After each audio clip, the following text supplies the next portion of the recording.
Hello, welcome. We're just waiting for others to join and we'll get started shortly.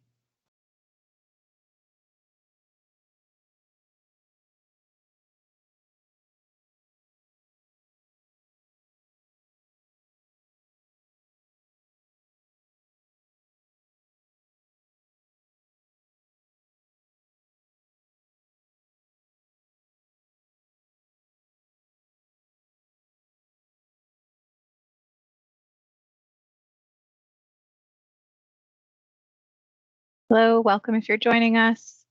We're just letting folks in. We'll get started shortly at 6:01.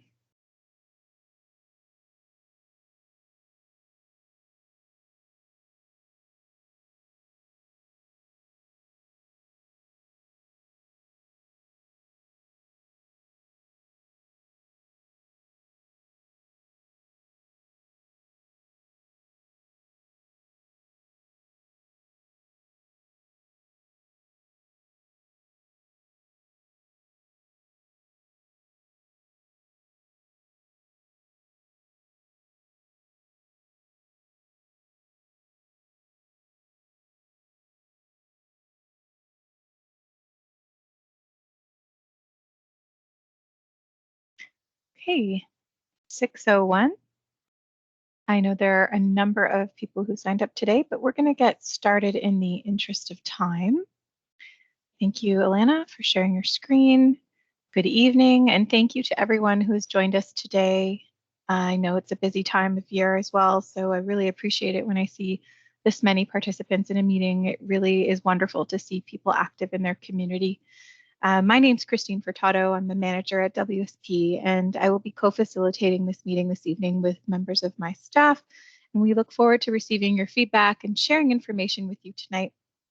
First, please note this meeting is being recorded and the presentation, as well as the Q&A following the presentation, will be available on the City of Hamilton's website. We will be sharing the website as well as contact information with you all at the end of this meeting.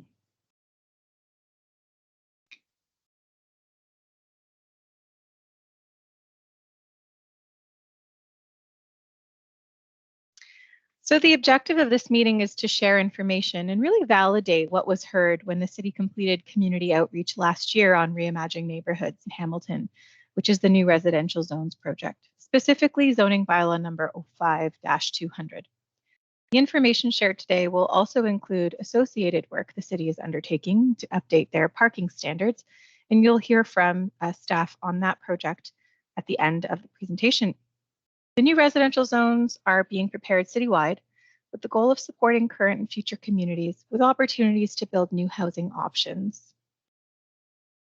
Before we begin, I want to take a moment and introduce all of the people involved in this project and involved in putting this meeting together today, as well as the consultant team.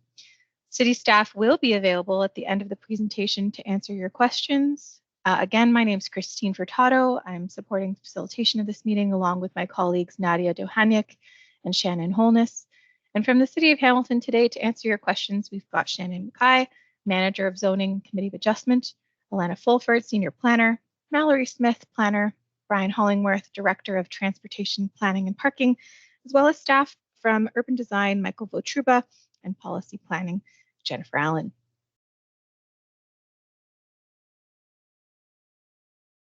So we have a lot to go through today. I'm going to briefly touch on how you can participate in this webinar and what to expect following the webinar and how that information is going to be collected. The presentation you're going to hear today from a number of staff includes live interactive polling.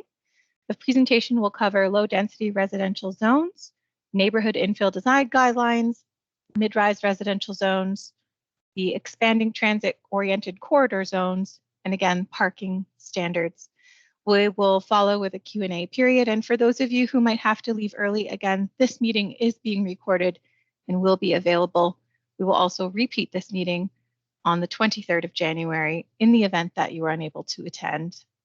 We're going to close the meeting with next steps and closing remarks and share with you some information on where you can find additional information on this project and provide your feedback to the city in the event that we didn't get to your question today You can provide your comments and questions later on, and the city will be accepting that up until January 26th.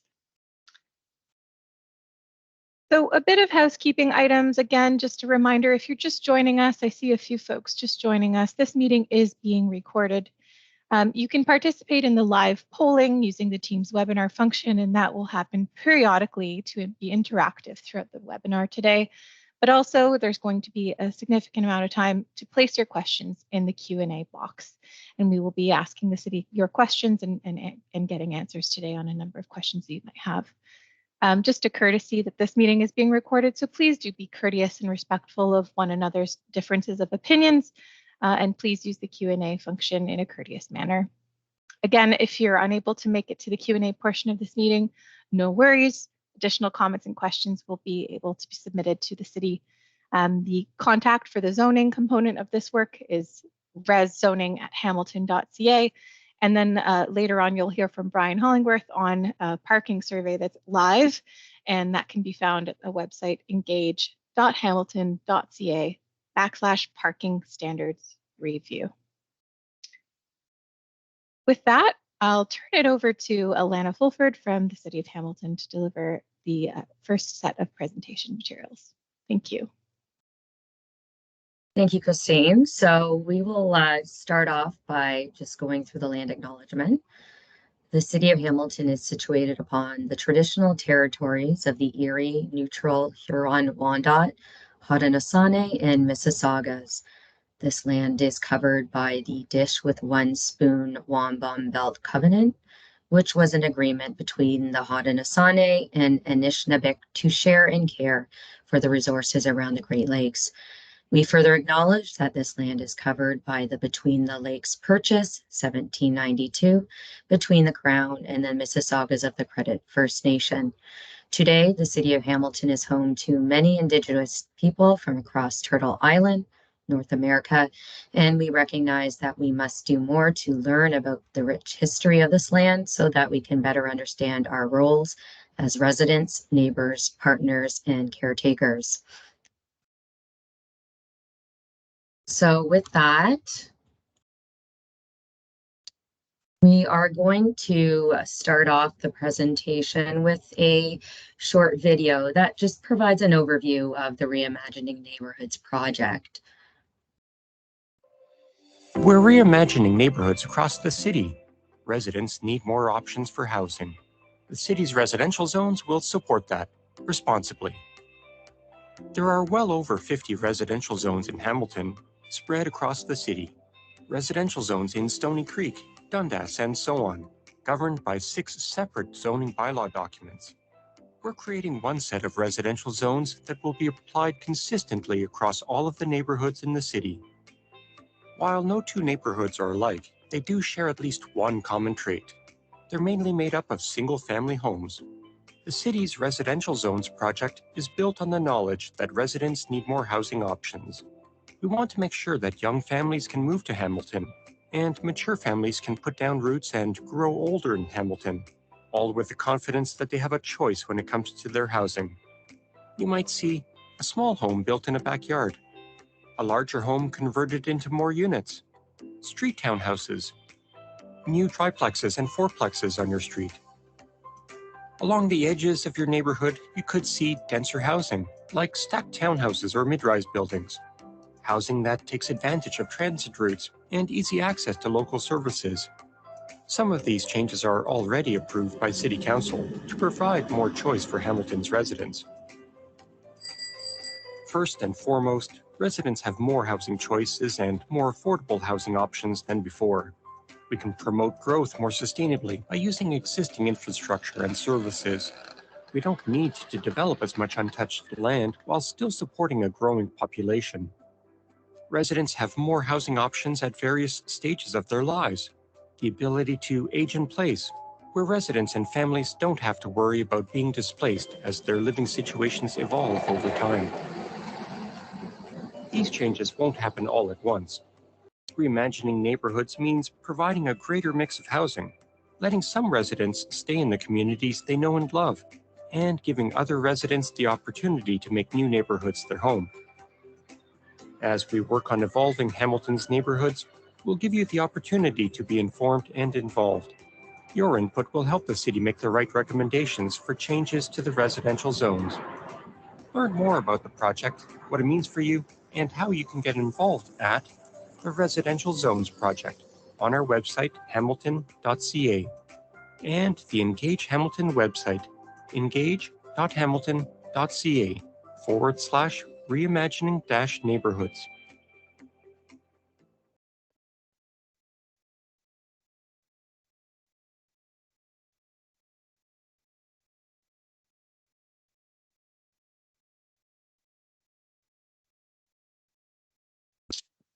So with that, we're going to continue on with the presentation and an overview of the project. So the Residential Zones project is comprised of 3 phases, and the focus of this evening's presentation is on phase 1 and phase 2. That third phase encompasses high-rise residential zones, and that will be a focus of future work. So in terms of phase 1 and phase 2, and that's the work that's ongoing, the first phase is to introduce new residential zones and neighborhoods. So these are the low density residential zones. Phase 2 is introducing new residential zones along the periphery of neighborhoods, and those are the mid-rise residential zones. As part of this work, the zoning rules are being updated to expand permissions to provide more housing choice and are being modernized to reflect best practices and the city's sustainability goals. So back to the overall objectives of this project, and here we'll focus on that first one, which is creating the new set of residential zones in one citywide zoning bylaw 05200. And this is being done so that all residential zoned properties citywide in the urban area are subject to a consistent set of zone standards. Currently, the zoning bylaws of the former communities are still in effect for residential zonings, and this results in 6 zoning bylaws across the city, comprising over 40 low-density residential zones and 15 medium-density residential zones. And through the work of the Residential Zones project, that will be reduced to 1 zoning bylaw with 3 low-density residential zones and 2 mid-rise residential zones. In terms of what those zones look like, under the umbrella of low-density residential, there's the R1 zone, and this represents the predominant or most common lot size that's found throughout the city. There's the small lot R1A zone, so typical to lots that are smaller than the R1 zone, and then the large lot R2 zone, so slightly larger lots. In terms of mid-rise zones, there is the mid-rise residential small lot R3A zone and the mid-rise residential R3 zone.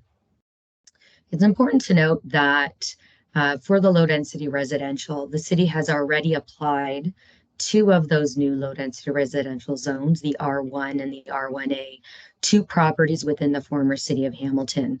So these zones are in place today. The next step in the work is to apply these zones to the rest of the city and introduce that third and final zone, the R2 zone. So in terms of the second key objective of the project, that's about updating the zoning rules and expanding the permissions within zones. Some of this work has already occurred and is in place today, and I'll get into this in a bit more detail shortly.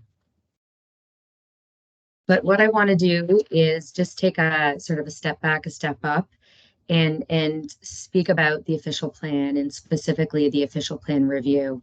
And it's important to mention the role of the official plan and the direction that it provides. So cities periodically review and update their official plan document, which reflects the long-term land use vision for existing and future communities. The policies of the official plan are implemented through zoning, which establishes the permission for each property within the city. So the city of Hamilton is in the midst of an official plan review, which is being completed in phases.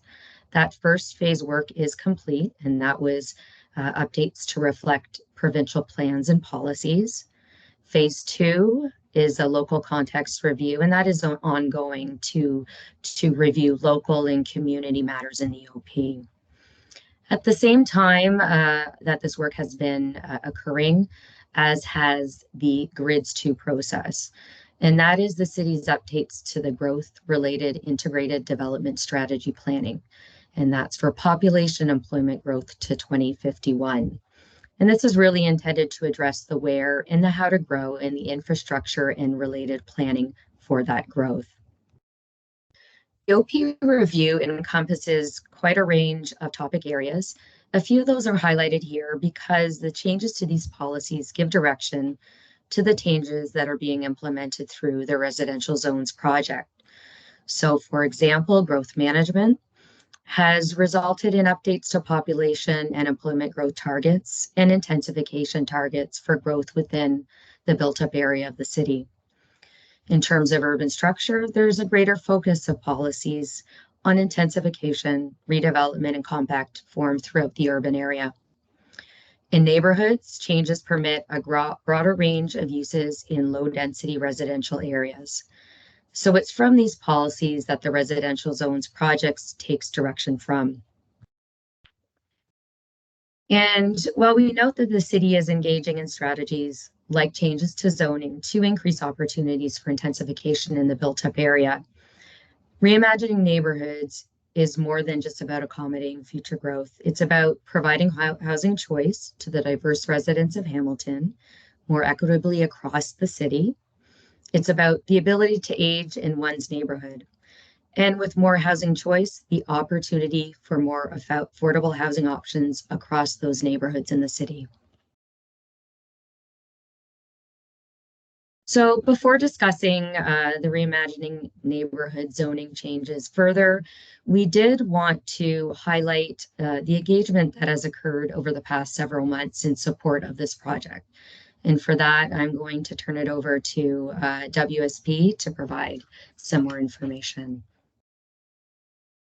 Thank you, Alana. Good evening, everyone.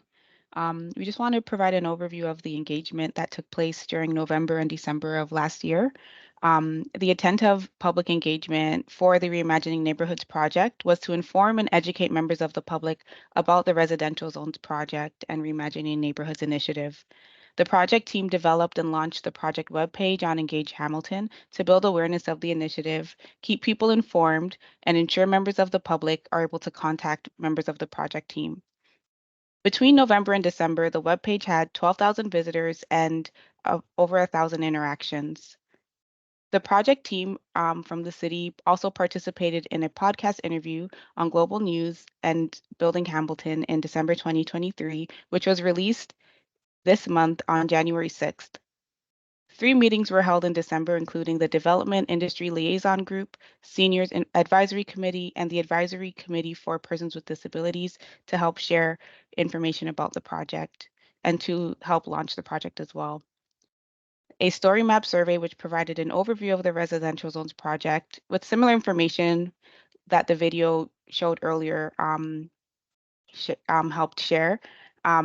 It provided also an opportunity for members of the public to share their priorities with the city as new residential zones are introduced. In addition, 8 community pop-ups were held throughout November to connect with people where they are. Pop-ups were hosted in high-traffic areas such as community recreation centers and shopping centers, and were also hosted during local events. These were opportunities to let people know about the project, drive traffic to the website, and also provide an opportunity for community members to speak with staff. I'll pass it back over to City of Hamilton. Thank you, Shannon. So we'll now get into a bit more detail on what those changes look like in the low-density residential zones. And we'll start with sort of a view of what Hamilton's neighborhoods look like locationally. Because the changes to the low-density residential zones affect the zoning in these neighborhoods. As you can see by this map, neighborhoods make up a significant portion of the lands in the city. This represents approximately 40% of all urban lands within the city. Typically, these areas have been subject to zoning, which limits the types of residential uses permitted, often to just single-family dwellings. Since May 2021, incremental changes have been made to increase housing options within neighborhoods. So those changes that have already taken place and are in place are expanding the uses permitted in these zones to singles and duplexes, semi-detached dwellings, and street townhouse dwellings. It has been providing the permission for existing dwellings to convert to contain up to 3 additional dwelling units, and the permission to build a detached additional dwelling unit. So a small home, typically in a rear yard, and to extend this permission to most residential properties in the urban area. So what's in place today is that most low density residential properties, so neighborhood properties, are permitted to contain up to 4 dwelling units. In terms of what this might look like, the top 2 images are examples of what a converted dwelling could look like. So a dwelling converted to contain 3 or 4 dwelling units in these examples. The bottom images are different sort of configurations of what could occur on a property that contains a detached additional dwelling unit. And so the permissions are for up to 4 dwelling units on the property, and so that could occur via a detached additional dwelling units, as well as 3 dwelling units within the main or principal dwelling. So the changes that have been discussed so far are changes, as I've said, that are already in place today. And the permission to have up to 4 dwelling units on a property is now to be rounded out by a new permission, and that is to allow those 4 units not only through conversions, but also new triplexes and fourplexes. And so along the bottom of the slide, you can see the resulting permissions and terms of uses within neighborhoods. So all of the changes to date are about opening up the permissions with zones, and the addition of the triplex and fourplex permission as well has the effect of removing the barriers of exclusionary zoning. And the intent here is to provide the housing choice and more affordable housing options for residents, about promoting sustainable growth, and that is growth that takes advantage of existing infrastructure and services. And then finally, providing more housing options for residents at various stages of life. So these zoning changes are going to bring with them the potential for neighborhood change. And with the introduction of triplex and fourplex permissions, this successful integration of these types of housing in neighborhoods is an important objective. And so the city has developed neighborhood infill design guidelines to guide this form of development. So the purpose of the guidelines, as mentioned, is intended to guide the creation and evaluation of triplexes and fourplexes in neighborhoods. And that's to promote high quality design that's adapted to complement the existing neighborhood, the existing streetscape. These guidelines are to be used by planners in evaluating applications for infill development, and by architects and designers that are working on this type of development. So here's some examples of what this type of built form could look like in a neighborhood. And in the next series of slides, just to convey what the guidelines are focused on, they're going to touch on some of the key themes or topic areas within the guidelines and provide sample illustrations of what is found within these guidelines. I will touch on some of those briefly. The first is landscaping and amenity area.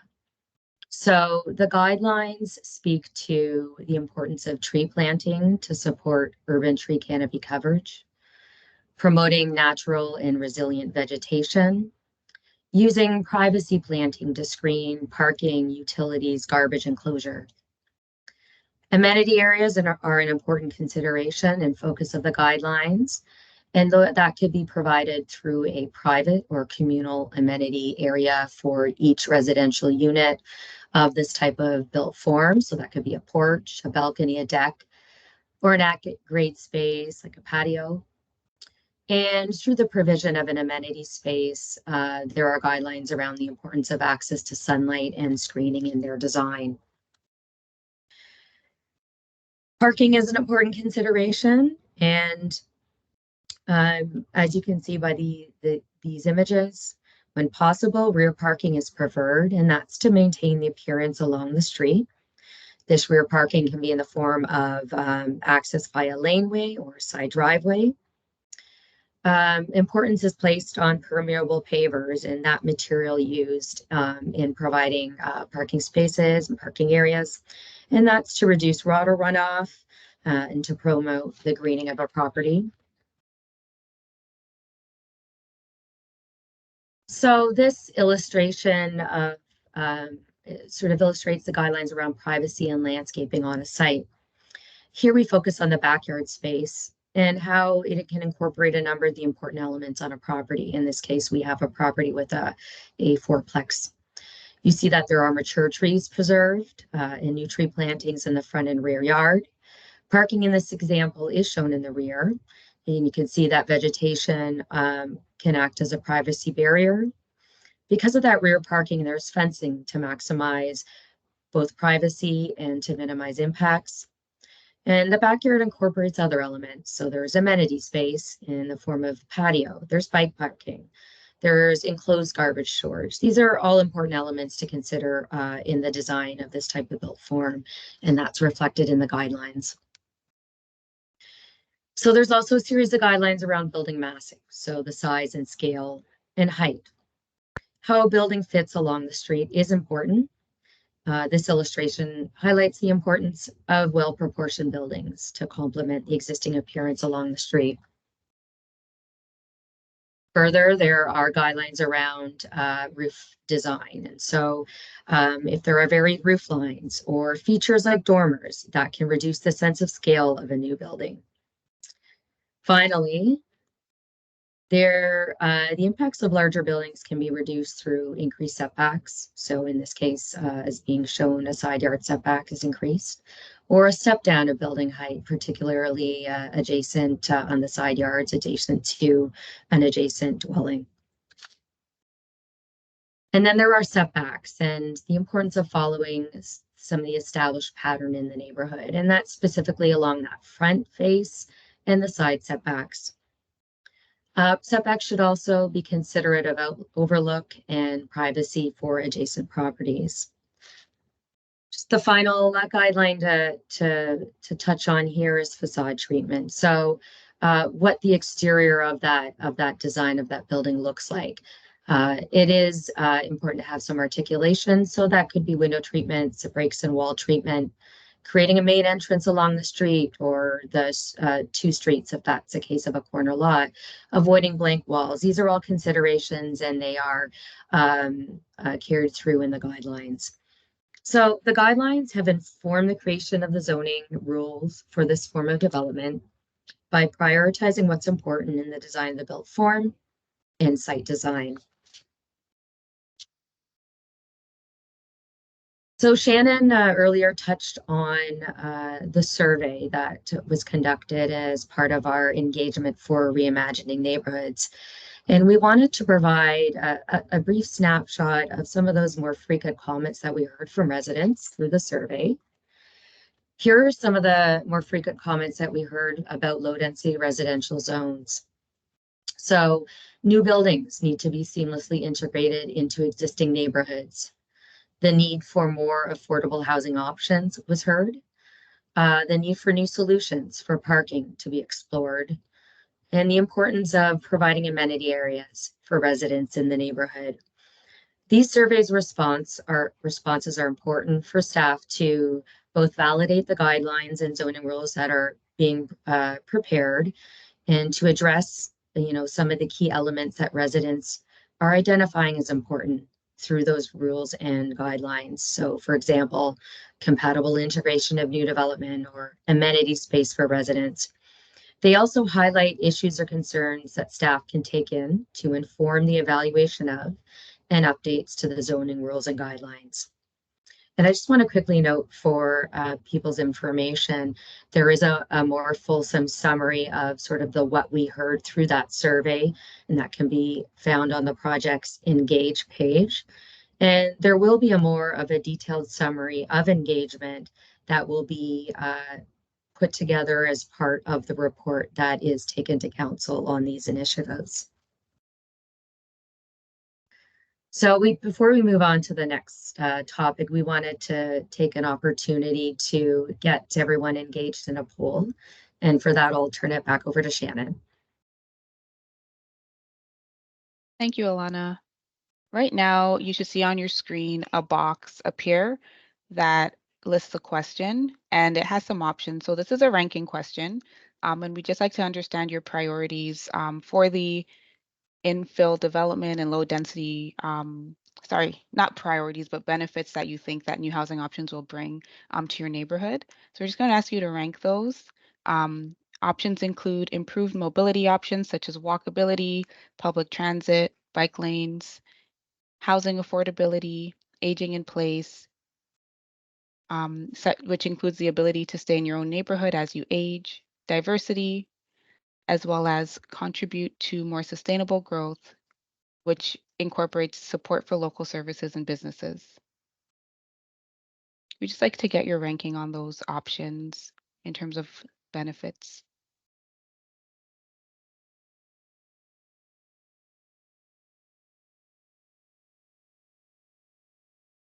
Okay, as the responses come in, I see that housing affordability is the top priority, the top benefit that you see introducing new housing options to your neighborhood will bring. Second, coming in second is contribution to more sustainable growth. Following that is improved mobility options, then aging in place, and scoring last is, or ranked lowest is diversity. I'll give folks another 30 seconds to respond to the poll and see how these options change. Improved mobility options has just came up into second place, with contribute to more sustainable growth falling just above diversity, and aging in place keeping its place. Okay, I'll close the poll in 10 seconds.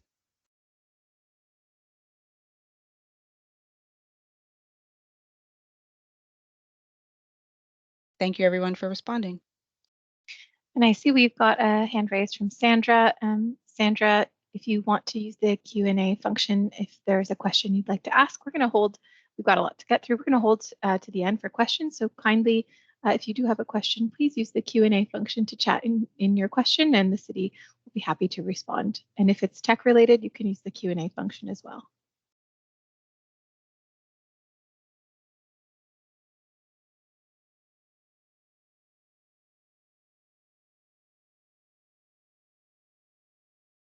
Right, next we are going to go into the mid-rise residential zones. So thanks, Alana, for that summary of the low density residential zones. We can go to the next slide.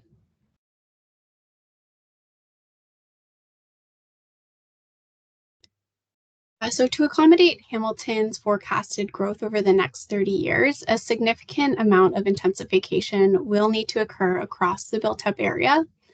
And we are accommodating some of this growth by focusing intensification along our arterial roads and along our major transit routes. One way we are doing this is by creating new mid-rise residential zones that will mainly be applied on arterial roads. So arterial roads are streets like Wentworth, Kenilworth, Mohawk, Bay Street, those larger, higher traffic streets. And these changes are intended to provide more flexibility for residents by providing increased housing choice, allowing a broader range of housing types throughout Hamilton on the periphery of neighborhoods, and provides for a transition between low-density residential neighborhoods and other zones. Intensification in the urban areas allows for us to accommodate the growth that's coming in a way that's equitable across the city and makes use of our existing services and our existing transit lines. This allows people options for different types of units. So if that's someone looking to downsize or someone looking to move out on their own or someone who maybe can't afford a single family house, there are these different types of units available that we're removing barriers to through zoning. And this creates homes in areas where those services are already existing. So the mid-rise residential zones allowed for a housing type often referred to as the missing middle. You can go to the next slide. Thanks. So this can include built form types such as stacked townhouses, block townhouses, back-to-back townhouses, and multiple dwellings. So think of apartment or condo buildings, anything more than 5 units. So the 2 draft zones we are introducing to you today are the mid-rise residential R3 zone and the mid-rise residential small lot R3A zone. The R3 zone is intended for larger lots in prime locations, and it is proposed to have a maximum height of 44 meters, which is about 12 stories. And this will also permit local commercial uses on the ground floor. So this zone would be mainly applied on those major corridors, on large lots, and where up to 12 stories is already permitted through zoning. Oh, thanks. And then the R3A zone is intended for smaller lots, potentially closer to low density residential to act as a transition buffer. And it is proposed to have a maximum height of 22 meters. So this is approximately 6 stories. And this would also be applied mainly on arterial roads. Here we would expect uses like stacked townhouses, smaller apartment buildings, and where a lot can allow it, buildings up to 6 stories. So permitted uses include multiple dwellings and other residential types such as retirement homes and residential care facilities, but also local commercial uses. So uses such as personal services, social service establishments, day nurseries, small retail.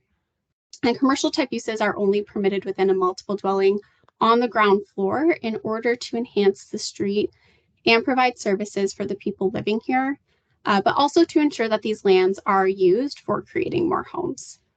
Next slide. So what make these buildings look like? Here are some examples of what a multiple dwelling can look like. On the denser side, it could be an apartment, again, with anything as few as 5 units, and depending on the zone, the lot size, if they have enough room to accommodate the required setbacks from lot lines, landscaped area, parking area, and amenity area. If all that can be accommodated, it's up to 22 to 44 meters, again, depending on the location and zone. We might also see different kinds of townhouses. These zones allow for stacked townhouses as well as back-to-back, which are both shown in the top right picture here, and the stacked being shown in the lower right picture. Some apartment and condo buildings might have local commercial uses on the ground floor, which you can see in the bottom left picture there. And they will also be subject to new green building standards that are underway to ensure that these new buildings are meeting our environmental and sustainability goals. Next slide.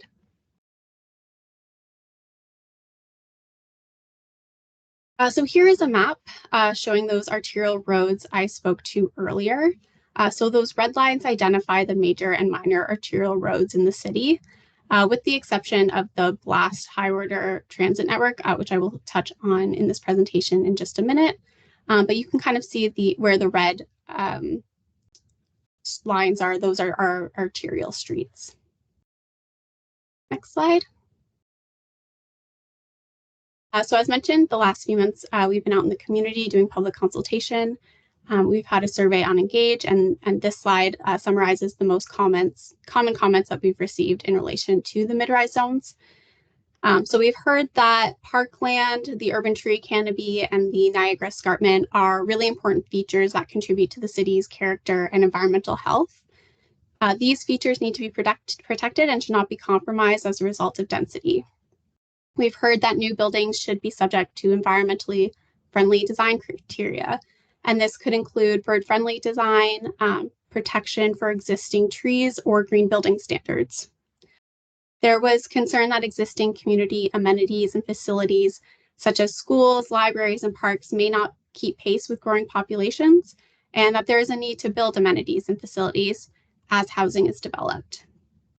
It was noted that new development should be connected to an improved transit and safe, active transportation network. And also that planning policy should encourage a mix of uses on the periphery of neighborhoods, such as libraries, grocery stores, and other businesses and institutions that serve residents' everyday needs and community cohesion. And we also heard that it is important to build new, higher density housing where there is existing servicing and infrastructure to reduce the impact of urban sprawl. And also people were concerned that greater densities may lead to increased traffic and potentially increased crime. So this feedback has been really helpful in drafting the regulations for the mid-rise residential zones. And the feedback received through this survey and today will be considered when finalizing the next steps. We've heard that sustainability and environmentally conscious buildings are important to the community, as well as developments that prioritize green space and amenity area and connection to transit and services. And we also recognize that traffic and site design and safety are top of mind for people as well. Next slide. So I'll turn it over to the poll now. Thank you, Mallory. So I'm going to launch the poll. Again, a score is going to appear on your screen. And this poll question is asking for you to reflect on your future community and neighborhood. What are your priorities with the types of housing that's just been described in Mallory's presentation? And for the edges of the neighborhood, select all that apply. And this list is a bit lengthy, so I'll take my time reading through as you make your decisions. The design of buildings, that buildings are designed to a green standard, how the buildings fit with nearby uses, increasing access to commercial uses on the periphery of neighborhoods, for example, medical clinics, day nurseries, coffee shops, the height of buildings, the ability to provide enough parking on site, limiting traffic impact on the neighborhood, access to green spaces such as parks, trails, or on-site amenity areas. And finally, the availability of local services and community facilities such as schools, recreation centers, and libraries.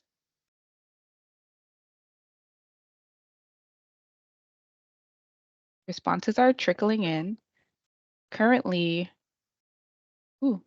I can't say which one is which priority is getting the most responses. Of course, you can select as many as are a priority for you.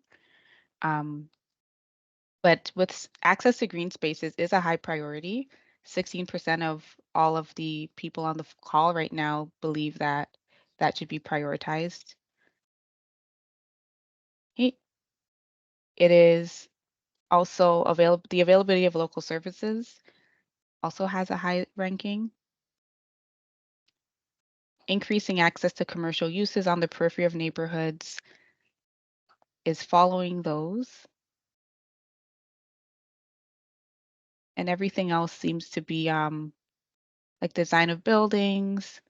The buildings are built to a green standard, are just below. Okay. The availability of local services is clearly a big priority with 17% of responses. I will close the poll in about 30 seconds to give more people a chance to respond.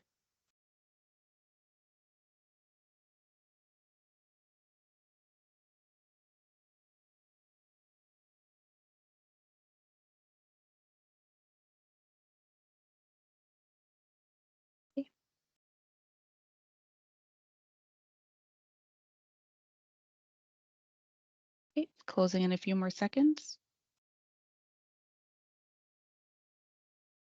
Thanks everyone for responding. I'll pass the presentation back over to the City of Hamilton. Thanks, Shannon. So further supporting directing intensification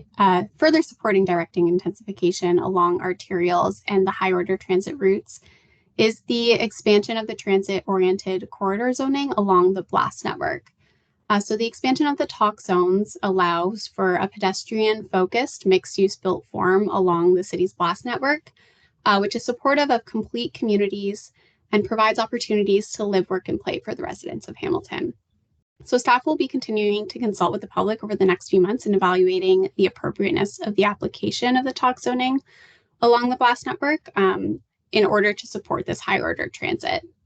So this map shows where the BLAST network is located. So it goes along Upper James, Mohawk, Rymal, Upper Centennial, Highway 8, and York Boulevard. The transit-oriented corridor zones were originally applied to properties along the proposed LRT corridor. And these zones were meant to create more development opportunities along that high order transit network. So these talk zones may be appropriate along portions of the city's BLAST network to continue the direction of prioritizing the city's established transit network for development and intensification. Next slide. So there are currently 4 talk zones, and assignment of the zones will consider the designation and the local context, as well as coordination with the assignment of the mid-rise residential zones. So similarly, intensification opportunities will be applied throughout the whole corridor. However, the more permissive zones are likely to be applied along major intersections and where contextually more appropriate. We will be reviewing the existing zone provisions and making improvements where identified, and we will be working with our urban design staff for improvements. And again, the local context will be important here. Next slide. So as mentioned, the transit-oriented corridor zones have already been applied across the LRT corridor. And we are currently undertaking public consultation. And as we move through the next phases, we will further be consulting on the talk zones review. So the next 2 steps will be happening concurrently. So expanding where those talk zones apply and reviewing those zones to make sure that there's no improvements that can be made.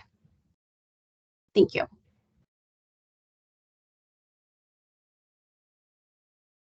So the next portion of the presentation, the final portion, is on the parking standards review. And Brian Hollingsworth is going to go over that information. Good evening. Brian Hollingworth here. Very happy to round out this presentation with a discussion of parking standards.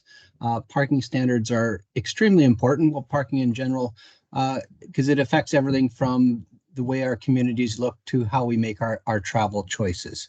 So just talking about the scope of the review in the next slide, we are talking today about the requirements for new development. So think of a developer coming and to the city and proposing a new building, and our zoning bylaws telling that developer how much parking they need to provide. So there's lots of dimensions to parking, but we're really talking about parking for new development and redevelopment.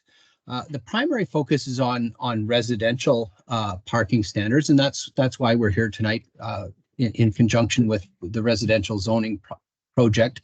But we are taking a look at our non-residential standards, things like office and retail, and making some updates in that regard. The scope of the review on parking standards is looking at both the amount, but as well as the location size and the design of parking spaces and a few other supporting policies, which I'll mention in this brief update this evening. Next slide. For those of you who may have had some exposure to our zoning bylaws or been familiar with them, you'll see that they are very varied. Some of them date back to the 1950s, and some of the zoning bylaws are based on the philosophy of providing enough parking to reflect existing behavior and making sure that there's no spillover. So it's kind of based on the philosophy of everyone that owns or rents a house chances are they have a car. And that really doesn't hold water in today's environment where the cost of buying a car and owning and operating a car is very significant. So this review is taking a fresh look at our parking standards. Next slide. Some of the considerations, as I alluded to, is affordability and the cost of living. If you look at the cost to construct a parking space in an underground or sort of structured type form, it ranges now from $50,000 to $100,000, and that's passed on to the purchaser of the unit, or even in some cases the renter of the unit, and it's certainly non-trivial. Parking influences the look and form of our communities. And if you look at an aerial photograph of Hamilton, you can see how that has manifested itself over the years in terms of the number of surface parking lots to support the growth and development that we have. Certainly environmental impacts and things like that we haven't often placed a value on, but the amount of carbon that's produced by just constructing parking and the amount that it generates in terms of the vehicle emissions from the users of that parking. Also, the very well documented the links between parking and behavior. With you have unlimited free parking, the incentives to use other modes or consider other modes is certainly less. And last but not least, and very, very important, is the influence on parking supply and our existing neighborhoods. One of the hats that I wear as a city employee is in charge of the municipal parking system. So we receive the complaints when there's not enough parking, and that has factored into some of our decisions on what we're proposing this evening. Next slide. Some of the key directions, and I should mention that these have been presented in draft to council. So we're now out getting further feedback and opportunities for refinement of our proposals. But what we're looking at is a geographic-based approach for establishing parking standards, with the reflection that City of Hamilton is a very large municipality. Not all areas are the same, and we're looking at kind of customizing our parking standards to reflect that. We are proposing, and this is the big proposal, is to eliminate minimum parking requirements for developments within, I'll define it and I'll show it in a moment, what we call the lower city areas that are close to LRT, close to great transit, a mix of amenities so that people can live and work in many cases without necessarily relying on a car. That's consistent with the direction that a lot of municipalities, leading edge municipalities, are heading towards, places like Toronto, Edmonton, and other locations. And the philosophy is that the market will kind of dictate what parking is required. If the market says we need parking, the development community will provide it. If the market says no, we can live without owning a single occupant vehicle and a dedicated parking space by taking transit, walking, biking, or car share, that will influence the amount of parking that's supplied. We're also looking at ensuring there's enough visitor parking. A number of complaints we get is that kind of visitors take up space for existing residents. We're looking at introducing parking maximums, and I'll discuss that briefly in a moment. The next slide is on the geographies themselves. As mentioned, Hamilton is varied. So the major changes we're talking about in terms of eliminating parking minimums and relying on the market to decide what's the right amount includes the blue area. So a large portion of the lower city from kind of the McMaster area to the Eastgate Square area south of the escarpment. And again, to reinforce that that's the area where people actually have a lot of options besides parking. The pink area, we're proposing to, provide lower parking requirements, but still ensuring that there's enough parking based on demands, and then the outer areas again lowering compared to existing, but providing a minimum of parking, reflecting that in those areas people need to rely on cars in many cases. Next slide. So just to highlight an example of multi-residential development in our existing standards, if that development was in a transit-oriented corridor, which Elena just described, currently would require about 0.7 spaces per unit. And in the rest of the city, it would vary between 1 and 2 spaces per unit. So again, based on the philosophy that, you know, providing enough parking that satisfies existing demand. The current proposals, which we're here to discuss tonight, in Zone A, that blue area that I had highlighted, we would again reduce our, eliminate the minimum parking standards, ensure there's a sufficient amount for visitor parking, and rely on the market to set the right amount of parking based on the conditions and the local transportation options. And then rounding it out, Zone B would be 0.5 spaces per unit, increasing up to 1 space per unit in more of the rural areas. Next slide. Again, just very, very briefly on the non-residential parking standards. So things like offices and industrial uses and retail uses. We're generally adopting the same philosophy that it is a geographic-based approach. We're not proposing to implement parking maximums. Feel that the market really kind of knows what they need in terms of parking, but the overall approach would be to provide a little bit more flexibility to customize parking standards based on the specific use, as opposed to a higher standard to bolster and make sure that there's enough parking for every day, including Christmas. Next slide. Just to touch on supporting policies. When we eliminate a mandatory minimum number of parking spaces for regular cars, right now our standards for accessible parking are based on a percentage of accessible spaces. For, you know, you require 4% of accessible spaces for every regular car spaces, and when you eliminate or reduce the number of regular vehicle spaces, that formula doesn't apply. So we're looking at a more of a direct formula for accessible parking to make sure that there's sufficient amounts. We're also consistent with many other communities looking at the future and the fact that many people will own or want to own electric vehicles, and we're looking at implementing a minimum requirement for EV ready spaces, and by EV ready it means enough power and infrastructure to accept an electric vehicle charger. And finally, we're looking at our bicycle parking standards and updating those to make sure we're in line with best practices and the goals to promote more sustainable transportation.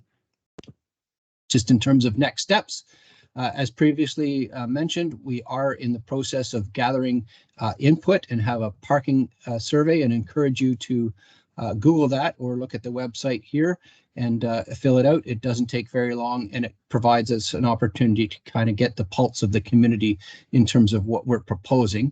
The next steps would be to translate this stuff into zoning bylaw speak, and take it to council for consideration and adoption in Q1 2024. Thank you very much. Thank you, Brian.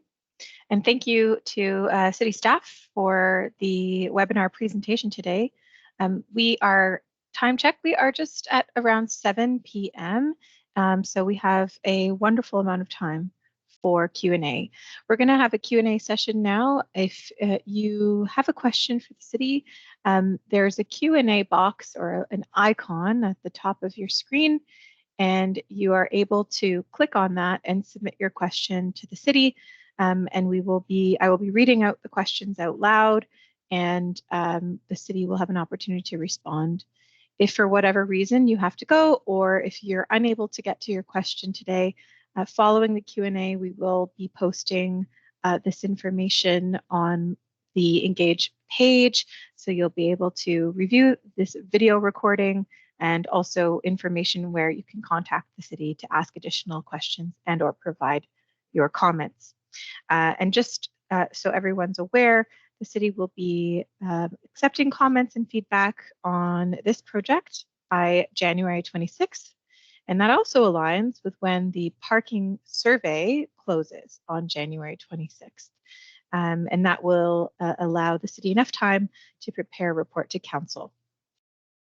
So with that, we will go to the Q&A and see what questions have been asked. We have our first question, and I see Laura has their hand up.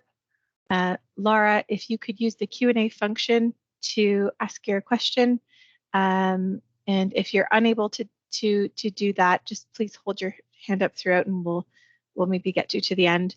The webinar functionality doesn't allow us to unmute. So the Q&A function is what we can do for today. And for whatever reason, if the Q&A function is not working for you, please do send an email or a note to the city with your question, and we'll be sure to follow up and post all of the questions and all of the answers on the Engage Hamilton page. So our first question, and I'll read it out loud. Is there a reason commercial uses are restricted on the ground floor? Noting here that second floor commercial can be far more affordable for small businesses and increase the likelihood of these becoming live workspaces, given how many people work at home these days. And the comment has an example here: co-working spaces and common amenities for building residents, not unlike a condo. So I'll turn it over to Alana from the city to provide a response to this question. And again, is there a reason commercial uses are restricted on the ground floor? I can answer that one.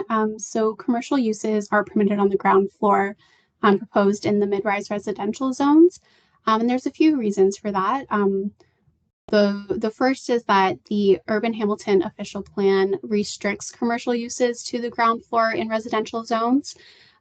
So that is a policy direction that we're implementing through zoning. Further, we wanted to make sure that these commercial uses were accessible and enhance the street presence for all members of the neighborhood. So not just residents within the building, and provided some flexibility there. We do have a number of commercial zones already in zoning bylaw 05200 along some major corridors. So opportunities for commercial uses are still abundant in the city. Thank you, Mallory, and thank you for asking the question. And I still see a number of hands being raised. Just kindly note that the functionality of Teams webinar is only enabling the Q&A today. So if you do have a question, please use the Q&A function. This is being recorded, and if we can't get to your question today, please do send that to the city and we will respond. The next question is perhaps this one goes to Brian, and it's related to dynamic price parking. So the question is, have we considered dynamic price parking for high density areas and continuing low rate or free parking near transit hubs, bracket like the GO stations? So Brian, did you want to take that one? Yeah, it's a good question, and I'll just say that the link between parking supply, parking provision, and pricing is critically important. Right now, a large majority of the parking in the city is either free or low cost parking, and generally we're looking at establishing a closer alignment between parking pricing and parking demand. I'm not quite sure I totally understand the concept of free parking near GO stations. Right now it is free, but just to emphasize that pricing is very much part of the equation. Thanks, Brian. We have several questions on parking, so I will ask another one. This question, I think, is in regards to parking standards. So the question is, how will the draft regulations handle transition? specifically for applications currently with the city that didn't contemplate the revised parking standards and the introduction of visitor parking requirements? It's a great question. We are in a bit of a limbo land now where we're dealing with our existing zoning bylaws in some cases which are out of date. In some cases they're pretty close, and a future scenario where we will, if approved by council, have a different parking regime. So I would offer, and depending on kind of the context of the question, that we are willing and open to discuss what is the right amount of parking in the specific area at the right time. Thanks, Brian. And I know Shannon Mackay, would you like to add any additional, or anyone from the city would like to add additional feedback there on the status and the transition of the new parking standards? I can add to that. The zoning bylaw 5200 has, with previous versions of the zoning categories coming forward, introduced a transition provision acknowledging that the different types of applications that come into the city and the timing of those can't be exactly precise with these city initiative changes. So we have introduced mechanisms to make sure any development application that's in process can follow the previous regulations or transition into the new zones. That usually happens on a site-by-site basis and in conversation with city staff and the applicants. Thank you. Another question related to parking, and I know, Brian, in your presentation you had that geographical context map with the zones shown in the presentation slide. This question might be related to that.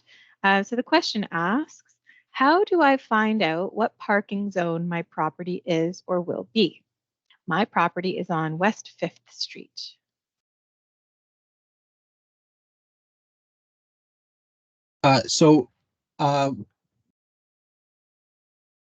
First off, if you're really I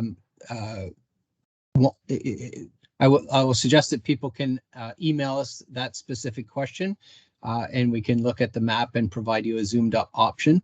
I will also emphasize that those are proposals right now, so we're looking for feedback on did we get it right. In the case of West 5th, I believe that would be in the what we call the A line corridor, and that's a future rapid transit corridor, a blast corridor. So the philosophy there was that eventually people would have much improved transit options, and we would be looking at a lower need for parking. So I believe that that depending on where you are, you very well might be in that reduced minimum parking standards area. But we can confirm that via specific email if desired. Thank you, Brian, and thank you for the question. And we will be providing access and information after the Q&A for the Engage Hamilton page for the parking standards, where I think additional information will be provided as well. Moving along in the interest of time to the next question. This question is around accessory dwelling units. So perhaps Alana would like to start this one off. The question is, what is the permit process for building a detached accessory dwelling unit? If a structure already exists as a livable unit and was built in 2020, can it be grandfathered in, or does it need to go through a permit process to allow it as a legal rental unit? Thank you, Christine. So there are permissions in the detached additional dwelling unit regulations for an existing accessory building. So existing as of when the bylaw was introduced, and that's in May 2021, to permit them to be converted into a detached additional dwelling unit. In the scenario that's described, it would require a building permit in contact with the building department to make sure that it meets building code requirements, etc. Thanks, Alana, and thank you for the question. Shannon, did you want to add to that? Go ahead. I do just want to mention that as a result of the additional dwelling unit permissions that were added and the emphasis of these being an important part of our development going forward, the building division has created a specialized additional dwelling unit team that is coordinating all of these building permits in an effort to make the information more accessible, easy, and the building permit process expedited. It has set a base fee for those applications as well. So all in an effort to try and make implementing additional dwelling units a little bit easier through the city. Great. Thank you very much. And thank you for the question. There's another question around zoning, and perhaps this is related to rural zoned neighborhoods. And I know we focused a lot of the presentation on the urban Hamilton context. Nevertheless, the question is, what is the tentative rollout for upzoning in rural zoned neighborhoods? I can take this, Christine. At the moment, city staff are working on zoning improvements, I guess, to add additional dwelling units detached to the rural area. Those permissions for additional dwelling units internal to a unit were approved some time ago. There was a hold off for additional dwelling units detached to be added to the rural zoning in an effort to do a little bit more study on impacts on water and drainage. City staff will be bringing forward a report on February 6th that will add these regulations for additional dwelling units detached, as well as some additional permissions for farm labor residences. If you'd like to be notified about that project and receive the public notice of that planning committee, please email the reszoning@hamilton.ca, and we will make sure to add you to any mailing list for that project as well. Thank you very much. And I see some folks may have to drop off. So what I'm going to do is we'll keep the next slide up just in case folks have a need to jump off and want that access information. So we'll go to the next, just the contact information while we're having a discussion here, because there's quite a few questions to get to. So the next question is with respect to parking maximums. So perhaps Brian would like to take this one. The question is, would the city consider eliminating a parking maximum for residential developments? Couldn't the market determine the required amount in the same way the market can determine this requirement for non-residential land uses? Brian? Yes, great question. We've set the parking maximum kind of based on, you know, where current behavior would lie. And you could argue that it's not necessarily the market would dictate, but it's sort of intended to stop the, you know, the chances that a certain development would provide an inordinate and excess amount of parking. And it is consistent with what other municipalities have done that have reduced or eliminated parking minimums. They've also added a parking maximum. But it's a great comment, and we'll certainly take that into consideration. I think this is a good segue into the next one, and it kind of plays on the connection between parking standards and the low density residential zones. So perhaps Alana can answer, and then maybe if there's any additional, Brian can fill in.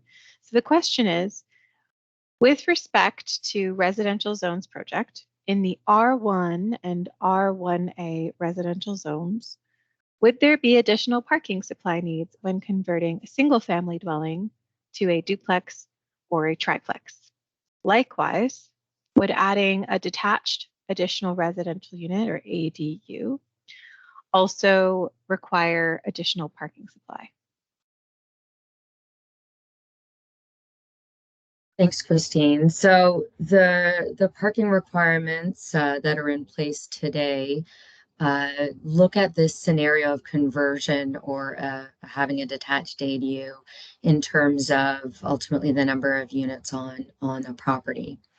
So if that existing parking remains, so in the example of a single family dwelling, provided that the established and existing parking remains in place, then it's the fourth dwelling unit on a property that triggers the need for a parking space. So whether that is a fourth unit within a converted dwelling or a fourth unit as a result of a detached ADU. Now, there may be some changes to that proposed as a result of the parking standards review, specifically as it applies to the area where there would be a zero parking requirement. And I'll let Brian speak to how those zones may impact that parking requirement going forward. Yeah, so I think you've covered it, Elena. If it's a conversion, it's one rate. If it's a triplex, it's a conversion. We were proposing that simply the existing required parking spaces as it existed previously would be maintained. If it's a new triplex, that's 3 units, it would require 2 spaces in Zone B. For example, in Zone A, that's the lower city. Those types of units is duplexes, triplexes, fourplexes. Under the proposed for comment, the zoning bylaw would have no minimum parking requirements. Thanks, Brian and Alana. And I'm going to pop on to another parking related question since we've got the floor, Brian. So this question is around timelines for the draft bylaw. So is there a timeline for the draft bylaw? And will further consultation be provided once the draft has been released? And maybe this is in relation to the parking standards consultation, and then perhaps also in relation to any other work the city has underway as part of the next phase of work. Yeah, so I can take a crack at this and Shannon can elaborate. We are aggressive on timelines because we are in that limbo land. I would encourage people, if you really want to dig into the exact standards, that we did provide those as part of the August Planning Committee report. So they're out there, detailed by zone, and we would be looking at we're crafting the zoning bylaw as we speak and taking that to Planning Committee very soon in the next few months, and getting council's feedback, reflecting all of the input that we received through this meeting, the survey, and emails that are coming in. And I can add to that, as part of being on this call, and to anyone who has participated in the process, you'll receive notice of a public meeting. And at that point, the parking implementation of the citywide parking study will be a part of any public document. It may be, though, that participation will be as part of planning committee rather than a forum like this. This is really the avenue for us to engage and receive comments so that we can incorporate those into any final document. Thank you very much. Next question is around infill guidelines and some context around step backs. So the question is, thinking about the infill guidelines and low density zones, if not already included, I think we need to be careful how step backs are applied on the upper floors. Contextually, it can be appropriate to not have a step back on the 3rd floor of a multiplex. And an example was noted here, Cumberland.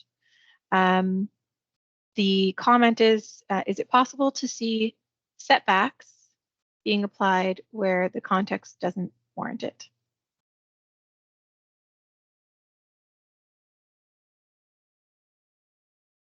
Thanks for that question.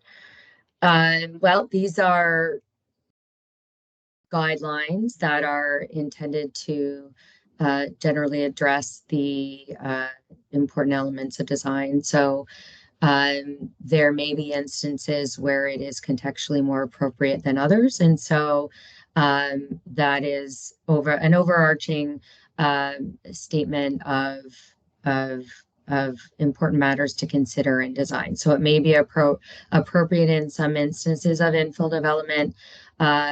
In others, it may not be. And so those are considerations that have to be made in the design of these types of infill development. Okay, great. And then just to follow up on the additional dwelling unit question, there is a follow-up thanking us for the answer, but the follow-up question is, you mentioned there's a base fee for permitting. Can you provide a range of the cost? How accessible is the city to purchasing a home that's a livable additional dwelling unit? And does an additional dwelling unit permit, although the building going through proper permits to building structure, require additional fees? So maybe the question here is really around costs and fees associated with building and permitting additional dwelling units. I can sort of speak to it. I don't know the exact fee that's associated with the additional dwelling units. We can, as part of any follow-up from this, provide a contact information for the building division, which the ADU building permit team is part of, and to give a little bit more information there. I know that there's some structure to how they're conveying their group and how they're allowing people to get that information. So we can provide that as a follow-up to this meeting. Thanks, Shannon.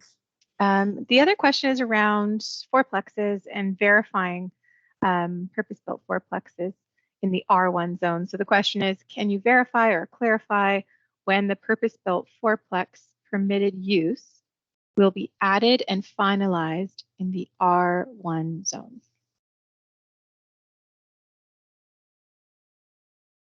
Thanks for that question. So the low density residential and these permissions around triplexes and fourplexes is part of the next stage and phase that we're taking to planning committee. So what I can say is that it will be that the next component that is going forward. Okay, so we've identified Q1, and that will be part of the next phase that will be finalized. Of course, we are taking that to council for recommendation, and so that will be a public process for them to evaluate and consider those additions. Thank you, Alana. We do have a bit of time left, and I know if you do have your hand raised and for whatever reason, if you're unable to provide a question in the Q&A function at the very top of your screen, or if you're calling in by phone, please submit your question to the city using the project contact information, and we'll share that on the screen just in a minute. But I've got two more questions that I think will close this meeting out unless more come in the next few minutes. The question is, what are the benefits of reducing and consolidating the number of residential zones? And I know, Alana, you had an image in the presentation where there was 40 and now we're reducing it. So what are the benefits of doing that? Why is the city doing that?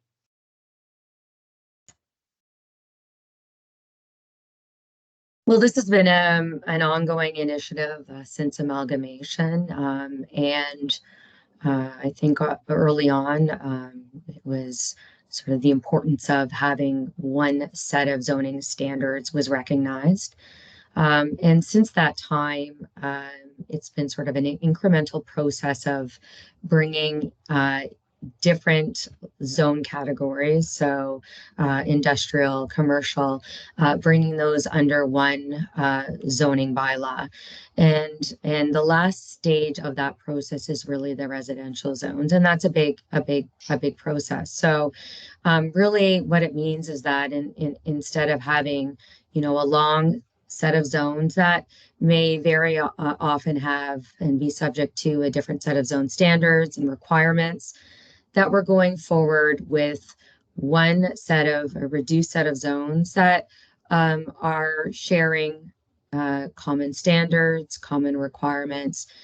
This makes it much easier for residents to understand those requirements and for city and staff to implement the zoning bylaw. So, and as well an opportunity to make sure that those standards reflect, best practices and are modernized. And so through this initiative and that one key objective of this initiative, that is where we're headed here.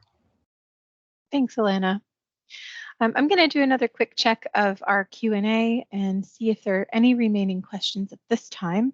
We are approaching the 7:30 mark, so we're near the end of the meeting. Not seeing any questions submitted.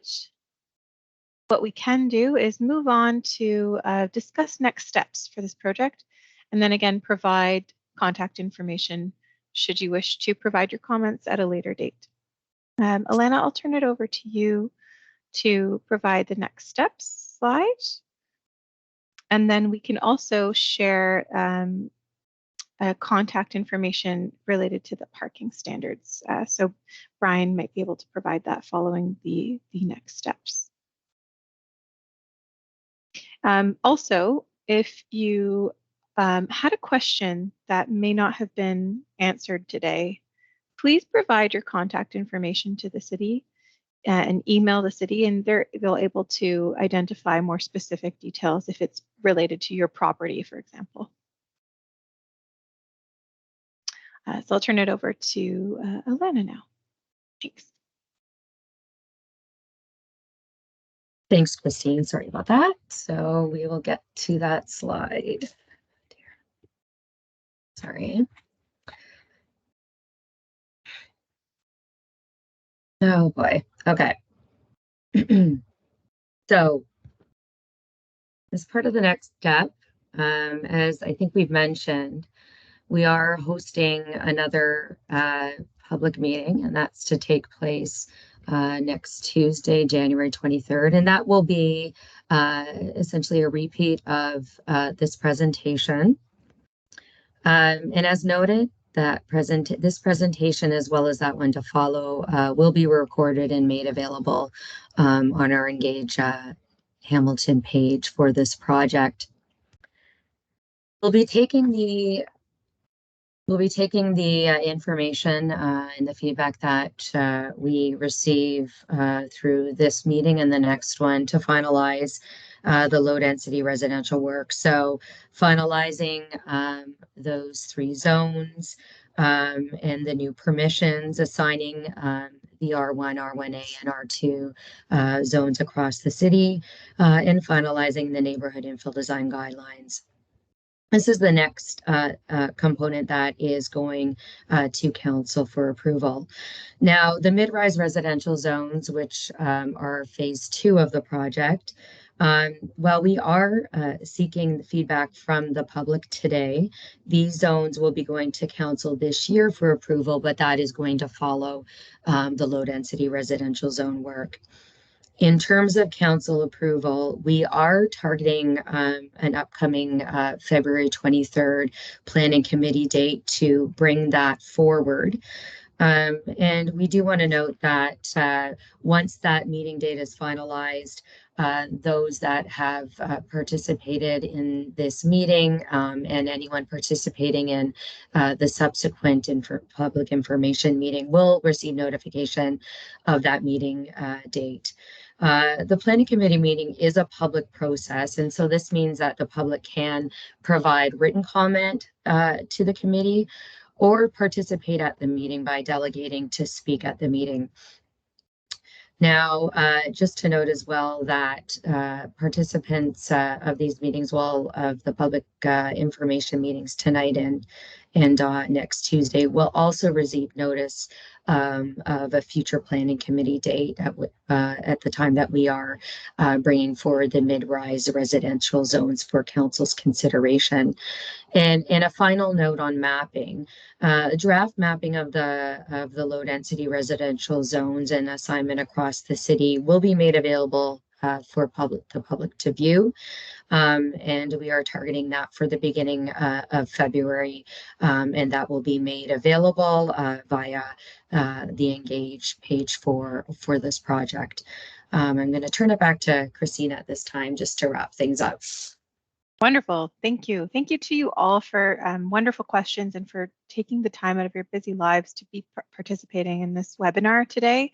Again, just to reiterate that the city will be taking comments up to Friday, January 26th, and anything related to the presentation materials delivered here today.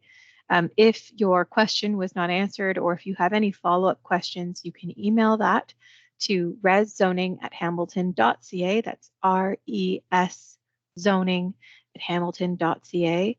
And if you have a question or you want to know what zone is my house in relation to the parking standards, you can also contact that team.